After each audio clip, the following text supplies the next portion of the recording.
اعوذ باللہ من الشیطان الرجیم، بسم اللہ الرحمن الرحیم۔ تمام تعریفیں اللہ تعالیٰ کے لیے جو ارض و سما کا مالک ہے، رازق ہے، مالک روز جزا ہے، اور لاکھوں کروڑوں درود و سلام حضرت محمد مصطفیٰ صلی اللہ علیہ وآلہ وسلم پر اور آپ کی پاک آل پر۔ آپ وہ ہیں جو شاف روز جزا ہیں، آپ وجہ تخلیق کائنات ہیں۔ میں ہوں سید بختیار علی شیرازی اور آپ دیکھ رہے ہیں میرا فیس بک پیج اور YouTube channel Shirazi ADV Shirazi. میں آج جس عظیم ہستی کا ذکر کرنا چاہتا ہوں وہ نہ صرف ناصر نبی، ناصر الدین ہے، بلکہ سرداران دو جہان، سرداران جنت، حضرت امام حسین، حضرت امام حسن علیہ السلام کے والد گرامی، جناب سیدہ سلام اللہ علیہا کے شوہر نامدار جناب محمد مصطفیٰ صلی اللہ علیہ وآلہ وسلم کے دنیا و آخرت میں بھائی، میری مراد ہے جناب علی علیہ السلام۔ آج ان کا یوم شہادت ہے۔ آپ کو 19 رمضان المبارک کی سحری کے وقت عبد الرحمن ابن ملجم مرادی ملعون نے سر اقدس پر ضرب لگائی تھی، تو آپ کے لیے اس وقت کے جو حکمات تھے، حکیم تھے، ان کو بلوایا گیا، لیکن جب انہوں نے جناب علی بادشاہ کے زخموں کی حالت دیکھی تو انہوں نے کہا کہ ان کو زیادہ سے زیادہ دودھ پلایا جائے۔ تو جب کوفہ کے بچوں کو پتہ چلا کہ علی علیہ السلام کو جو ہمارے رزق کا سبب بنتے ہیں، جو ہمارے لیے کھانا مہیا کرتے ہیں، اشیاء خورد و نوش جو ہے وہ مہیا کرتے ہیں، ان کو دودھ کی ضرورت ہے، تو ہزاروں کی تعداد میں بچے دودھ لے کر چھوٹے چھوٹے جو برتن تھے انہوں میں دودھ لے کر جناب علی علیہ السلام کے دروازہ اقدس پر آ گئے، اور ہر بچہ چاہتا تھا کہ جناب علی علیہ السلام مجھ سے لے کر دودھ پئیں، لیکن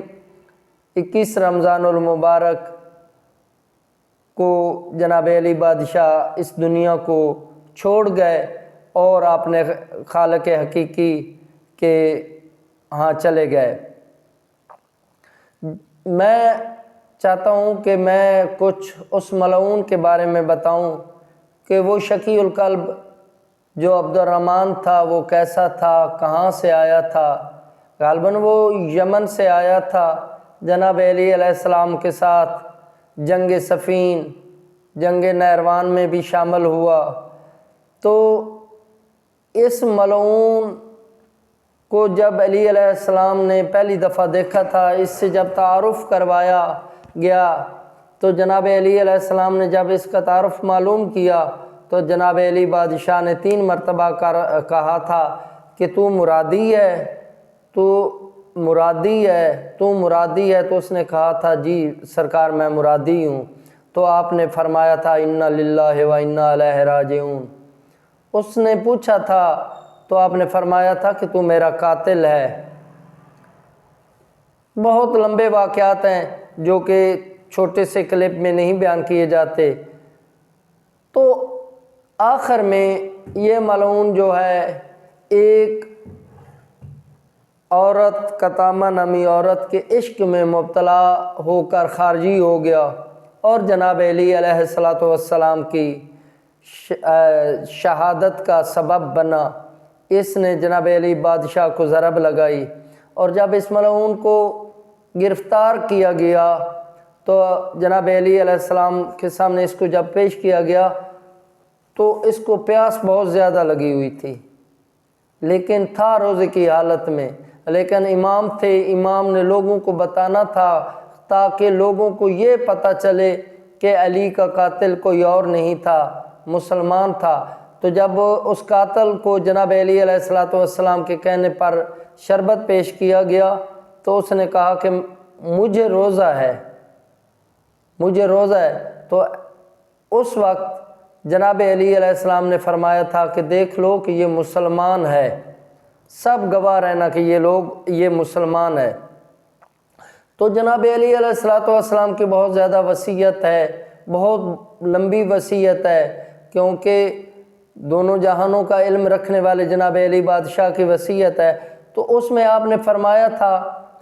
یتیموں کے بارے میں، غرباء کے بارے میں، رشتہ داروں کے بارے میں، دین اسلام کے بارے میں اپنے بیٹوں کو وصیتیں کیں،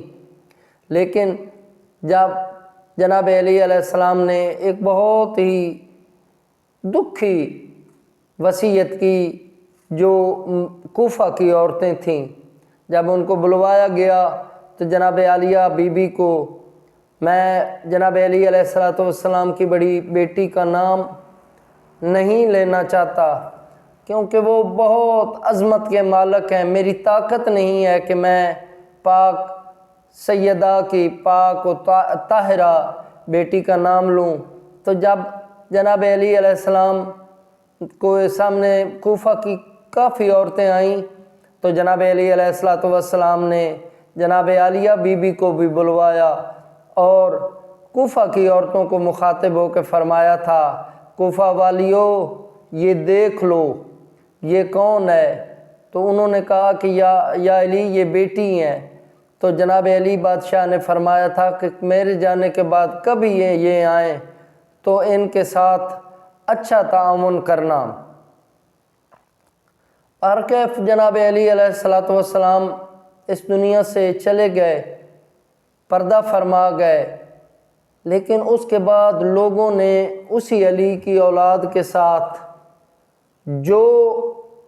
تعاون کیا، جو سلوک کیا، وہ کم از کم مسلمانوں کے شرمندہ ہونے کے لیے کافی ہے۔ جو امیہ خاندان نے اس خاندان کے ساتھ سلوک کیا، کبھی میں ان عربوں کی جو ان کی دشمنی ہوتی ہے، ان کی انا ہے کہ یہ کتنا لوگ یہ کینہ پرست ہیں، اس پر ویلاگ علیحدہ کروں گا، اور یہ جو سبب بنے رسول اکرم بادشاہ صلی اللہ علیہ وآلہ وسلم کے پردہ کرنے کے بعد، جیسے جناب فاطمہ الزہرا سلام اللہ علیہا کی شہادت ہوئی، جناب علی بادشاہ کی، اس کے بعد جناب حسن علیہ السلام کی، تو اس کے پیچھے محرکات کیا تھے؟ حالانکہ ان کی اپنی دشمنیاں تو نہیں تھیں نہ جناب علی بادشاہ کی اپنی دشمنیاں تھیں، نہ جناب حسن علیہ السلام کی، نہ جناب سیدہ سلام اللہ علیہ کی۔ کس دشمنی کی بنا پر ان لوگوں نے اس خاندان کے ساتھ ایسا کیا؟ تو یہ ٹاپک بعد میں بیان کیا جائے گا۔ تو جب قاتل سامنے آیا تو جناب علی علیہ السلام نے جناب حسن علیہ الصلوۃ والسلام کو فرمایا تھا کہ میرا بیٹا اگر میں زندہ رہا تو میں خود اس معاملے پر دیکھوں گا، اور اگر میں اس دنیا سے چلا جاؤں تو اس قاتل کو جیسے اس نے مجھے ایک ہی ضرب لگائی تھی ایسے ہی آپ نے اس کو ایک ضرب لگانی ہے۔ تو اس کے بعد اس کی لاش کو مسخ نہیں کرنا۔ افسوس کہ وہی علی جنہوں نے یہ وصیت کی تھی، ان کے بیٹوں کی لاشوں کو لوگوں نے کیسے مسخ کیا؟ جنہوں نے درس دیا تھا حرمت لاش کا، حرمت میت کا، جنہوں نے درس دیا تھا، ان کی لاشوں کے ساتھ لوگوں نے کیا تعاون کیا۔ تو میں ان ملعونین پر، ان گھٹیا نسل لوگوں پر لعنت کرتا ہوں جنہوں نے رسول اکرم صلی اللہ علیہ وآلہ وسلم کے گھرانے کے ساتھ ایسا سلوک کیا، جنہوں نے رسول اکرم صلی اللہ علیہ وآلہ وسلم کی اولاد کے ساتھ ایسا سلوک کیا۔ اللہ تعالیٰ کی لعنت ہو، اللہ تعالیٰ کے فرشتوں کی لعنت ہو، تمام مسلمان مومنین کی ایسے لوگوں پر لعنت ہو۔ میری دعا ہے کہ اللہ تعالیٰ ہمیں جناب علی علیہ الصلوۃ والسلام کی سیرت پر عمل کرنے کی توفیق عطا فرمائے۔ خداوند کریم بروز محشر ہمیں جناب علی علیہ الصلوۃ والسلام، جناب سرور کائنات صلی اللہ علیہ وآلہ وسلم، رحمت دو جہان، اور جناب علی بادشاہ اور آپ کے بیٹوں کے ساتھ اللہ تعالیٰ ہمیں اٹھائے ہمارا گروہ جناب محمد مصطفیٰ صلی اللہ علیہ وآلہ وسلم اور آپ کی اولاد کا گروہ ہو، آپ کی آل کا گروہ ہو۔ اللہ تعالی ہمیں محمد و آل محمد کے نقش و قدم پر چلنے کی توفیق عطا فرمائے،